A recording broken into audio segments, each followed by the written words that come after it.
ఓవరాల్గా మనం చూస్తున్నాం. మరి కారుమంచి రమేష్ గారు చెప్పారు, సంక్రాంతి సందర్భంగా కూడా అక్కడ గుడికి సంబంధించినటువంటి కార్యక్రమాలు చూసినటువంటి పరిస్థితి. యా ఆకేపటి సుభాష్ గారు, గుడ్ మార్నింగ్ మేడం. మీతో మాట్లాడేటప్పుడు మీరు నేను ఆల్రెడీ రోజా గారి మాటలకి కౌంటర్ ఇచ్చినటువంటి పరిస్థితి. ఒకసారి రోజా గారు ఏం మాట్లాడారు అది కూడా చూద్దాం. చూసిన తర్వాత మీరు రియాక్ట్ అవుతారు. ఇస్తాను సార్, ఇస్తాను, మీకు టైం ఇస్తాను. టైం చాలా అయింది. ఒక్కసారి అది ప్లే చేయండి, పీసీఆర్ ఆడియోతో పాటు ప్లే చేయండి. రోజా గారు బయట భారతమ్మ మీద పడి ఏడుస్తారు అందరూ. టీటీడీ చైర్మన్ బిఆర్ నాయుడు నుంచి పవన్ కళ్యాణ్ వరకు, చంద్రబాబు నాయుడుతో సహా. మరి తెలుగు వాళ్ళ నూతన సంవత్సరానికి చంద్రబాబు నాయుడు భార్య ఎక్కడికి వెళ్ళింది? హెరిటేజ్లో కూర్చొని పాలు వెతుక్కుంటున్నారా? ఎందుకు ఉగాది వేడుకల్లో పాల్గొనలేదు? ఎందుకు భార్య సమేతంగా మరి కనిపించలేదని నేను అడుగుతున్నా. మీరు అడుగుతారు కదా. మా జగనన్న, మా వదిన భారతమ్మ ఎంత లక్షణంగా ఉగాది పండుగ జరిపి ఈ రాష్ట్ర ప్రజలందరికీ కూడా విషెస్ చెప్పారు. మరి సనాతన యోధుడు ఏదో హిందూ ధర్మాన్ని, హిందూ కల్చర్ని కాపాడడానికి పుట్టినట్టు కథలు చెప్తాడు కదా పవన్ కళ్యాణ్. మరి ఆయన భార్య తెలుగు వాళ్ళ నూతన సంవత్సరం ఉగాది టైంలో ఎక్కడికి వెళ్ళారు? ఎందుకు రాష్ట్రంలో కనిపించలేదు? ఎందుకు ప్రజలకు విషెస్ చెప్పలేదు భార్య సమేతంగా వచ్చి? ఇప్పుడు చూసినా భారతమ్మ మీద. సుభాష్ గారు విన్నారు కదా? సుభాష్ గారు విన్నారు రోజా గారి బయట.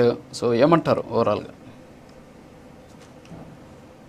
మీకు ప్యానెల్లో ఉన్న వాళ్ళందరికీ నమస్కారం సార్.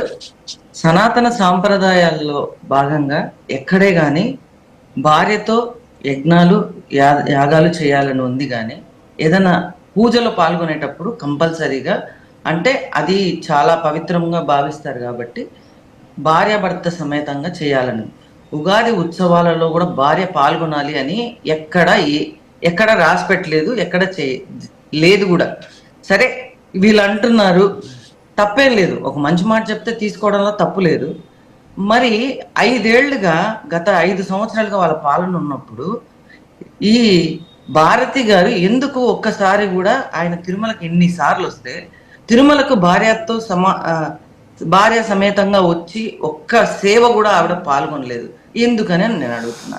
అదొకటైతే, అరిస్తే గట్టిగా అరిస్తే, ఇప్పుడు రమేష్ గారు గట్టిగా అరిస్తే అబద్ధాలు నిజాలు అయిపోవు సార్. ఫస్ట్ మనం మాట్లాడేది కరెక్ట్గా మాట్లాడాలి. ఇప్పుడు రోజా గారేమి నా బంధువేం కాదు. రోజా గారు నోటికి వచ్చినట్టు మాట్లాడితే ఊరుకునేది కూడా లేదు మేము. ఎందుకంటే ఆవిడకి వచ్చి హాట్ టాపిక్ గా ఉండాలి. నిన్న సినిమాలో పవన్ కళ్యాణ్ గారి సినిమా రిలీజ్ అయింది. ఆ సినిమాలో అంటారు చూడండి, స్పైసీ న్యూస్ ఉండాలి.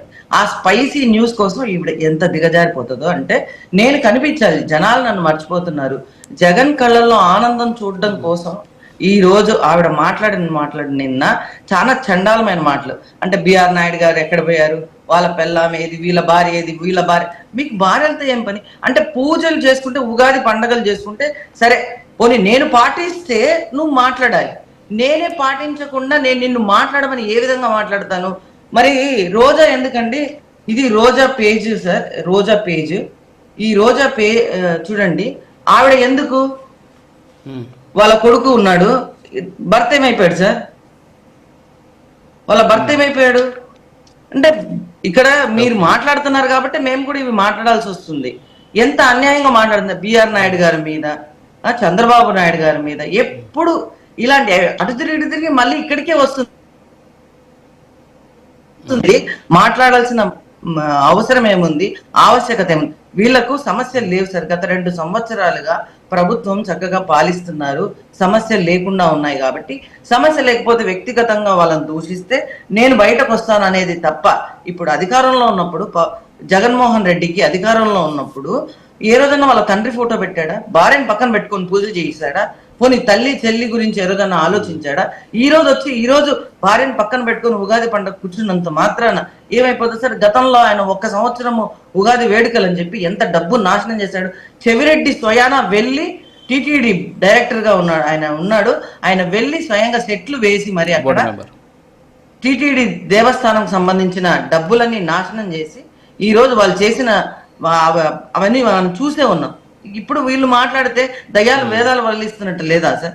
చంద్రబాబు నాయుడు గారు, పవన్ కళ్యాణ్ గారు, బిఆర్ నాయుడు గారు, లోకేష్ గారు మాట లేకపోతే ఈమె బతికేటట్టే లేదు. ముఖ్యంగా వావే కాదు, అసలు ఇప్పుడు వేరే ఏ సమస్యలు లేవు. పూజ చేసుకోలేదు భార్య సమేతంగా.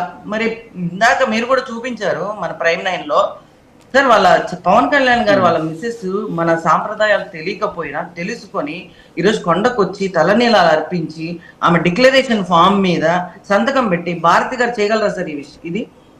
భారతి గారికి ఈ ధైర్యం ఉందా? ఈ రోజు భారతి గారిని కూర్చోబెట్టుకుని పూజ చేశాం. పోనీ నిన్న ఆయనకి ఏం తెలుసు సార్ సాంప్రదాయాల గురించి? అక్షింతలు వేయమంటే కూడా ఏం చేయాలని అడుగుతున్నారు సార్. అక్షింతలు భూతోచ్చాటన చేసి ఇట్లా వీపు మీద ఇట్లా వేసుకోండి అంటే అవి చేతులు పట్టుకుని ఏం చేయాలని అన్నారు సార్. మేము ఆశ్చర్యపోయినాము, ఇట్లాంటి ఎక్స్ సీఎంలు ఎమ్మెల్యేలు కూడా ఇలాంటి వాళ్ళు ఉంటారా అని. అంటే నీకు సనాతన సాంప్రదాయాల గురించి, సనాతనం కూడా అవసరం లేదు సార్. సాంప్రదాయం లేస్తే పొద్దున్న లేస్తే దేవుడికి దండం పెట్టుకోవాలి, మన పిల్లలు కూడా మనం చెప్తాము. అలాంటి సాంప్రదాయాల గురించి కూడా తెలియదా సార్ జగన్మోహన్ రెడ్డికి? ప్రదక్షిణ చేయమంటే నిన్న వెల్లంపల్లి గారిని, ఒక ఆర్య వైశ్య సంఘానికి చెందినటువంటి వ్యక్తిని ఎక్కడ కూర్చోబెట్టారు సార్? అక్కడ కింద కూర్చోబెట్టి మూలకు పక్కకు జరుపుకోమన్నారు. అది ఓకే. ఈయన ప్రదక్షిణ చేయమంటే ఏదో ఆయన ఆస్తిగా ఇచ్చేయమన్నట్టు ఫీల్ అయిపోయి ఆ ప్రదక్షిణ చేసేది కూడా తెలియదు ఆయన. సార్ ఇవన్నీ మాట్లాడితే చాలా లోతుగా మాట్లాడతాం మేము కూడా. ఇప్పుడు డిక్లరేషన్ ఫామ్ మీద చేసి గుండు కొట్టించుకొని దాని మీద కూడా గుండు కొట్టించుకున్నారు, అది చేశారు. ఏ రోజన్నా వీళ్ళు భక్తులతో పోనీ ఇన్నిసార్లు గుడికి వచ్చింది కదా సార్ రోజా మొగుడుతో ఎన్నిసార్లు వచ్చి ఉంటుంది సార్? ఎప్పుడు ఎవరో ఒకరిని గుంపులుగా వేసుకొని వచ్చి దర్శనాలు చేయించిందే తప్ప ఏ రోజు ఆవిడ దర్శనాలుగా మొగుడిని వేసుకొని రోజు ప్రతిసారి వచ్చినప్పుడల్లా వచ్చిందా? ఊరికి మాట్లాడేస్తారు సార్. బురద చల్లేస్తే వాళ్ళు అడుక్కుంటారు మనకి ఎందుకు అని. అంటే నోరు ఉంది కదా అని వాగితే మాత్రం ఊరుకునేది అయితే లేదు సార్. మేము ఈసారి ఖచ్చితంగా మేము ఒకటే చెప్తున్నాం రోజాకి. రోజా అధికారంలో ఉన్నప్పుడు మీ అన్న ఎక్కడికి పోయాడు? ఈ రోజు వాళ్ళు మరి ఇప్పుడు మాట్లాడే వీళ్ళందరూ విజయమ్మకి సపోర్ట్ చేయగలుగుతారా సార్? విజయమ్మ ఆస్తుల గురించి నిన్న ఒక ట్వీట్ చేశారు, ఒక లెటర్ ఇష్యూ చేశారు. వ్యక్తిగతంగా మాట్లాడకండి సుభాషిణి గారు. మాట్లాడతారా వీళ్ళు? విజయమ్మ